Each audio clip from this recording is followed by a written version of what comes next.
নমস্কাৰ দৰ্শক সকল Drupal সাইট ম্যানেজমেন্টৰ স্পোকেন টিউটোৰিয়েলত আপোনাক স্বাগতম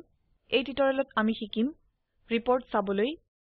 Drupal আপডেট কৰিবলৈ মডিউলস আৰু থিমস আপডেট কৰিবলৈ আৰু পুৰণা ভাৰ্সন এটা ৰিস্টোৰ কৰিবলৈ এই টিউটোৰিয়েলটো ৰেকৰ্ড কৰিবলৈ মই ব্যৱহাৰ কৰিছো Ubuntu Linux operating system Drupal 8 আৰু Firefox ওয়েব ব্ৰাউজাৰ আপুনি আপোনাৰ পছন্দ অনুসৰি যিকোনো ওয়েব ব্ৰাউজাৰ ব্যৱহাৰ কৰিব পাৰে সাইট ম্যানেজমেন্ট কি হয় সাইট ম্যানেজমেন্ট হৈছে Drupalৰ অন্তৰ্গত কোডক আপডেট কৰা যি হৈছে কোৰ মডিউলস আৰু থিমস এৰৰ সমূহক নিৰীক্ষণ আৰু ঠিক কৰা ইউজাৰ্ছৰ আচৰণক লক্ষ্য কৰা ইত্যাদি আমাৰ ওয়েবসাইট খুলু যি আমি আগতে বনাইছিলো সাইট ম্যানেজমেন্টৰ আৰম্ভণি বিন্দুটো হৈছে ৰিপোৰ্টছ মেনুখন যদি আপোনাক অতিৰিক্ত সহায় লাগে আপুনি লগতে হেল্প মেনুখন চাব পাৰে ৰিপোৰ্টছত টিপক আমি ৰিপোৰ্টছৰ তালিকা এখন দেখিছো যি আমি আমাৰ Drupal সাইটত পাব পাৰো এভেইলেবল আপডেটছ ইয়াত টিপক যদি কিহবা ৰঙা ব্যাকগ্ৰাউণ্ডত আছে হি বুজায় যে এটা সিকিউৰিটি আপডেট আছে আৰু আমি ইয়াক অতি সোনকালে আপডেট কৰা উচিত যদি ই হালধীয়া হয় তেন্তে ই এটা সিকিউৰিটি আপডেট নহয় কিন্তু এটা উন্নত ভাৰ্সন উপলব্ধ সেটিংস ট্যাবত আমি Drupalক মাজে সময়ে কেনেকৈ আপডেটছৰ বাবে চাব লাগে কব পাৰো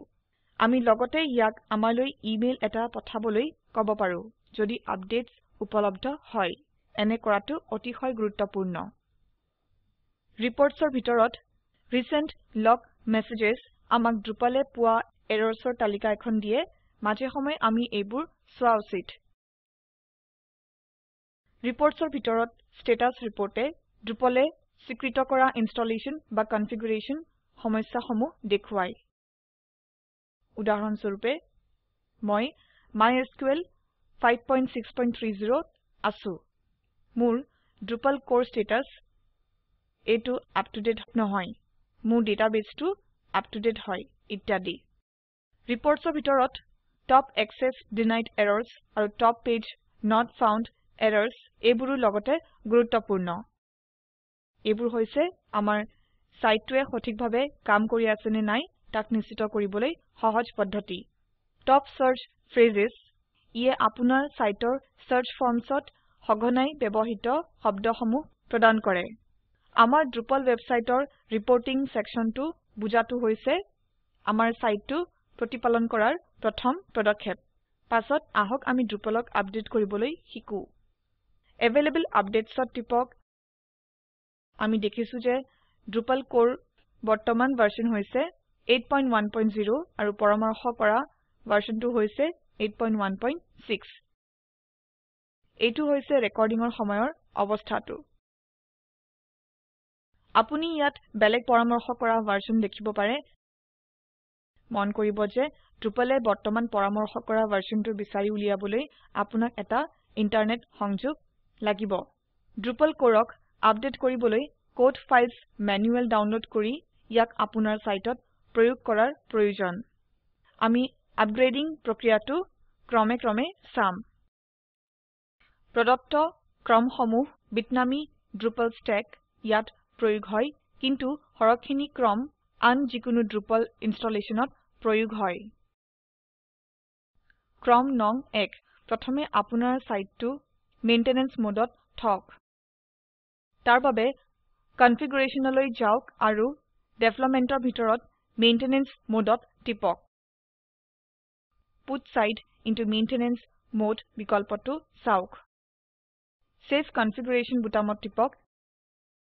যেতিয়া মেইনটেনেন্স মোডটো সক্ৰিয় হয় মাত্ৰ এডমিনিষ্ট্ৰেটৰ্ছ ই লগইন কৰিব পাৰে যদিহে আপুনি ভুলতে এডমিনক লগ আউট কৰিলে আপুনি আপোনাৰ হোম পেজৰ URLত লগইন কৰিব পাৰে /user সৈতে আনে বাৰ্তা এটা দেখিব যে সাইটটো মেইনটেনেন্সত আছে ক্ৰম নং 2 আহক আমি বৰ্তমান ভাৰ্সনটোৰ ডাটাবেসটো বেকআপ লওঁ আপোনাৰ বিটনামী Drupal stack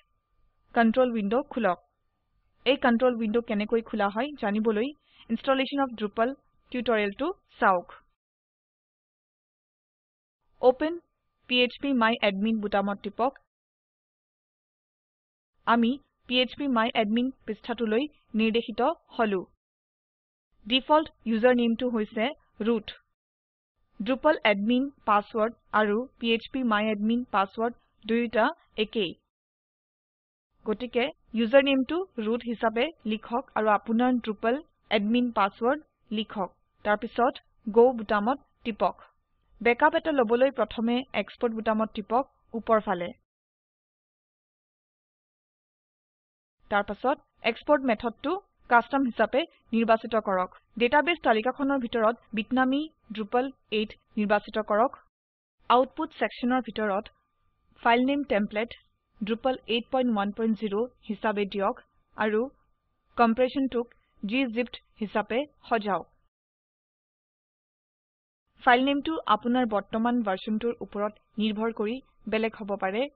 object creation option সেকশনৰ ভিতৰত এড ড্ৰপ ডাটাবেস স্টেটমেন্ট বিকল্পটোত চেক মাৰ্ক এটা দিয়ক এড ড্ৰপ টেবল বিকল্পত চেক মাৰ্ক এটা দিয়ক তললৈ যাওক আৰু শেষত গো বুটামত টিপক ফাইলটো সেভ কৰিবলৈ ওকে বুটামত টিপক আপোনাৰ ডাউনলোডছ ফোল্ডাৰলৈ যাওক আৰু Drupal 8.1.0.sql.gz বেকআপ ফাইলটো বিচাৰক ক্ৰম নং 3 আমি সকলো সাৰ্ভাৰ বন্ধ কৰিব লাগিব সকলো চলি থকা সাৰ্ভাৰ বন্ধ কৰিবলৈ বিটনামি Drupal stack control উইন্ডোলৈ যাওক Manage Servers টেবত টিপক আৰু তাৰ পিছত Stop All বুটামত টিপক ক্ৰম নং 4 Welcome টেবত টিপক আৰু তাৰ পিছত Open Application Folder বুটামত টিপক ই ফাইল ব্ৰাউজাৰত খোল খাব ফোল্ডাৰ্ছলৈ যাওক Apps তাৰ পিছত Drupal আৰু শেষত htdocs ক্ৰম নং 5 আমি Drupalৰ বৰ্তমান ভাৰ্সনৰ বাবে কোডক বেকআপ কৰিবলৈ ফোল্ডাৰ এটা বনাব লাগিব এই ফোল্ডাৰটোক বৰ্তমান ভাৰ্সন নাম্বাৰটোৰ সৈতে নাম দিয়ক পাছত বেকআপ ডাটাবেস ফাইলটো Drupal 8.1.0 ফোল্ডাৰটোলৈ নিয়ক ক্ৰম নং 6 htdocs ফোল্ডাৰটোলৈ ঘূৰি যাওক পাছত core আৰু vendor ফোল্ডাৰ দুটা আৰু আন সকলো ফাইলস কাট আৰু পেস্ট কৰি Drupal 8.1.0 বেকআপ ফোল্ডাৰটোলৈ নিয়ক ই ডাটাবেস আৰু কোড দুয়োটাকে একে ঠাইতে থব এটো হৈছে কোডটোৰ পুৰণা ভাৰ্সনটোৰ এটা বেকআপ কপি যদিহে আপুনি ঘূৰি যাব লগা হয় ক্ৰম নং 7 আমাৰ htdocs ফোল্ডাৰলৈ ঘূৰি যাও পাছত আমি Drupalৰ শেহতীয়া ভাৰ্সনটো ডাউনলোড কৰিব লাগিব আপোনাৰ ওয়েব ব্ৰাউজাৰটো খুলক আৰু প্ৰদত্ত সংযোজনটোলৈ যাওক Drupal 8ৰ শেহতীয়া ভাৰ্সনটো ডাউনলোড কৰক এই ৰেকৰ্ডিংৰ সময়ত এইটো Drupal core 8.1.6 আপুনি সোৱাৰ সময়ত এই ভাৰ্সনটো বেলেগ হ'ব পাৰে ইয়াক খুলিবলৈ টিপক ডাউনলোড কৰিবলৈ tar.gz বা zip ফাইলত টিপক ইয়াক সেভ কৰিবলৈ ওকে বুটামত টিপক এতিয়া আপোনাৰ ডাউনলোডছ ফোল্ডাৰলৈ যাওক আৰু Drupal zip ফাইলটো আপোনাৰ htdocs ফোল্ডাৰলৈ নিয়ক Drupal 8.1.6.zip ফাইলটো এই টিউটোৰিয়েলটোৰ ওয়েব পেজটোত কোড ফাইলস সংযোগত প্ৰদান কৰা হৈছে যদি আপোনাৰ ইন্টাৰনেট সংযোগ নাই অনুগ্ৰহ কৰি ডাউনলোড কৰক আৰু ইয়াক ব্যৱহাৰ কৰক ক্ৰম নং 8 ফাইলটো আনজিপ কৰক ই htdocs ফোল্ডাৰৰ ভিতৰত Drupal 8.1.6 ফোল্ডাৰ এটা বনাব ইয়াক খুলিবলৈ দুবাৰ টিপক নতুন Drupal ফোল্ডাৰটোৰ পৰা core আৰু vendor ফোল্ডাৰ দুটা আৰু আন সকলো নিয়মিত ফাইলস htdocs ফোল্ডাৰটোলৈ নিয়ক ক্ৰম নং 9 বিটনামি Drupal stack control উইন্ডোলৈ যাওক এতিয়া Manage Servers টেবলৈ যাওক আৰু Start All বুটামত টিপি সকলো সাৰ্ভাৰ আৰম্ভ কৰক ক্ৰম নং 10 Welcome tab Go to Application বুটাম আৰু Access Drupal সংযোগত টিপি আমাৰ সাইটটো চাওক Reports আৰু Status Report ইয়ালৈ যাওক ইয়াত আমি Drupal version নম্বৰটো নিশ্চিত কৰিব পাৰো আৰু এইটোৱে হৈছে শেহতীয়াটো কিন্তু আমাৰ ডেটাবেসটো আউট অফ ডেট প্ৰতিবাৰে যেতিয়া এটা কোৰ মডিউল বা এটা থিম আপডেট কৰা হয় ডেটাবেসটো আপডেট কৰিব লাগিব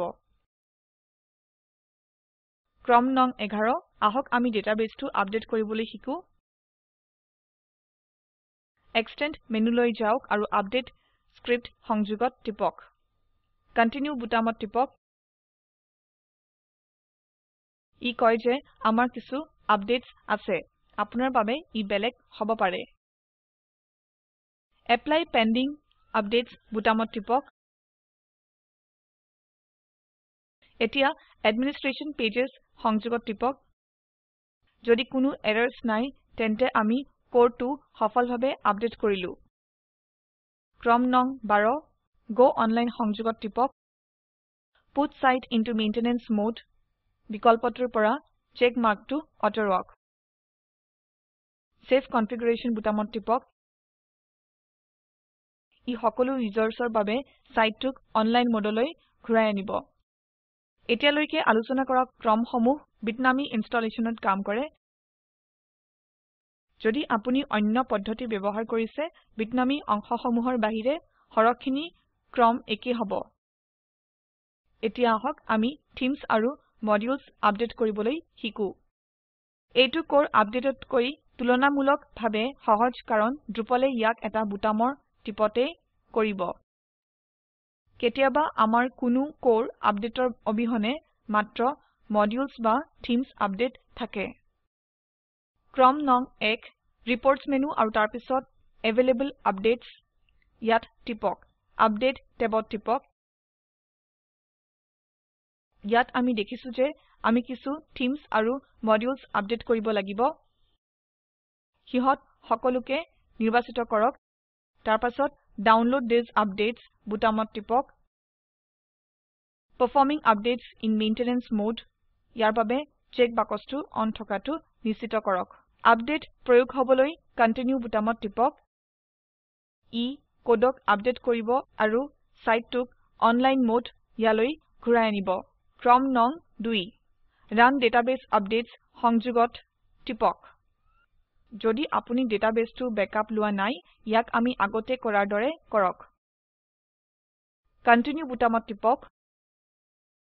ই ডাটাবেছটো আপডেট কৰিব আমি কোৰ আপডেটৰ বাবে কৰাৰ দৰে এপ্লাই পেণ্ডিং আপডেটছ বুটামত টিপক এডমিনিষ্ট্ৰেশ্যন পেজেছ সংযোগত টিপক Drupalয়ে সাধাৰণভাৱে সাইটটোক অনলাইন মোড ইয়ালৈ ঘূৰাই আনিব যদি এনে হয় আপুনি পৃষ্ঠাটোৰ ওপৰত Go Online বিকল্প এটা দেখিব ক্ৰম নং 3 শেষত আহক আমি সকলোখিনি আপ টু ডেট হয়নে চাও ৰিপোৰ্টছ মেনু আৰু এভেইলেবল আপডেটছত টিপক ইয়াতে আমি আমাৰ Drupal core মডিউলছ আৰু থিমছ সকলো আপ টু ডেট দেখিছো পাছত আহক আমি পুৰণা ভাৰ্সনটো ঘূৰাই আনিবলৈ শিকো যদি আমাৰ আপডেট অসফল হয় আপুনি নজনা কিবা কাৰণত আমি আমাৰ পুৰণা ভাৰ্সনটোলৈ ঘূৰি যাব পাৰো ইয়াৰ বাবে আমি পুৰণা কোৰ আৰু ডাটাবেছটো পুনৰ জমা কৰিব লাগিব ক্ৰম নং 1 সাইটটো মেইনটেনেন্স মোডত থওক ক্ৰম নং 2 Drupal stack control উইন্ডোৰ পৰা সকলো সাৰ্ভাৰ বন্ধ কৰক ক্ৰম নং 3 আমাৰ htdocs ফোল্ডাৰটো খুলক কোৰ আৰু ভেন্ডৰ ফোল্ডাৰ দুটা আৰু আন সকলো নিয়মিত ফাইলছ Drupal 8.1.6 ফোল্ডাৰটোলৈ নিয়ক htdocs ফোল্ডাৰটোলৈ যাওক আৰু আগৰ ভাৰ্সন ফোল্ডাৰটো খুলক তাৰ পাছত কোৰ আৰু ভেন্ডৰ ফোল্ডাৰ দুটা আৰু আন সকলো নিয়মিত ফাইলছ Drupal 8.1.0 ৰ পৰা htdocs ফোল্ডাৰটোলৈ নিয়ক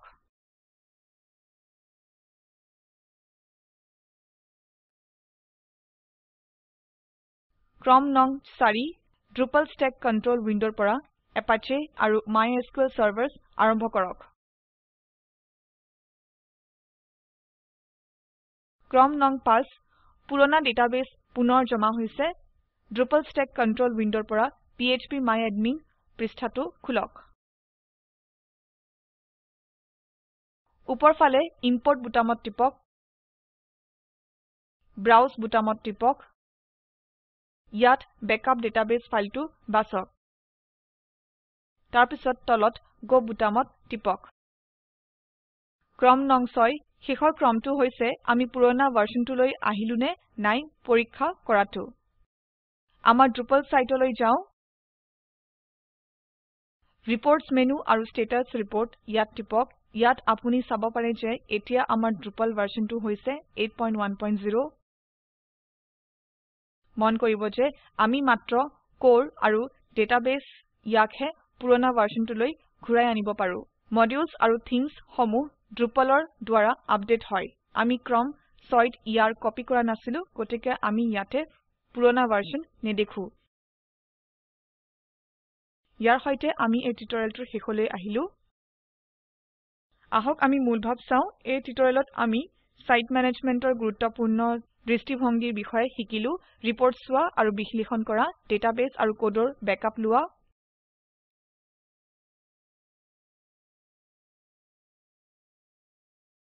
Drupal core আপডেট কৰা মডিউলছ আৰু থিমছ আপডেট কৰা আৰু বেকআপ লোৱা ভাৰ্সন এটা পুনৰ জমা কৰা